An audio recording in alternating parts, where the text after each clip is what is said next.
So my senior thesis is entitled An Image Comforting Minds, Emotion Theory and Tennyson's In Memoriam.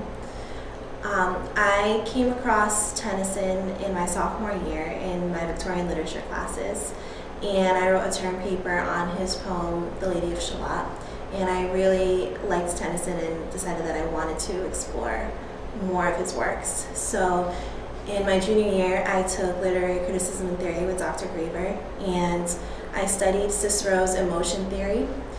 And he was a stoic, and he argued that emotions are mental illnesses and that they should be avoided at all costs. And in his Tusculan disputations, he talks about ways in which we can avoid emotions, and one of these is the pre-rehearsal of emotions. So you rehearse emotions before they occur so that when you actually experience them, they won't be as difficult. And he specifically explores grief. And we also read Martha Nussbaum's Love's Knowledge, in which she argues that literature can be used as a means of emotional therapy.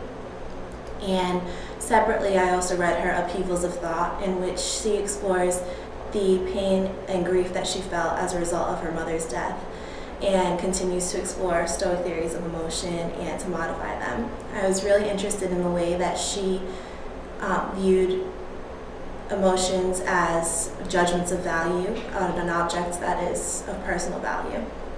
So I decided to write my final paper in that class on Tennyson, and I explored the way that Cicero's theories of emotion can be used in his poem, In Memoriam A.H.H., which he wrote as a result of his best friend Arthur Hallam's death, and he explores the grief that he felt during it.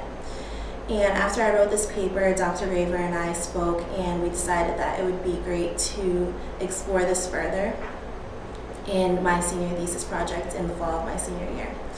So what I pretty much did was apply Cicero's stoic theory of emotion to the poem and explore the way in which Tennyson uses the poem as a means of emotional therapy, as well as the ways that readers can use the poem as a means for their own emotional therapy to prepare for grief before they actually experience it.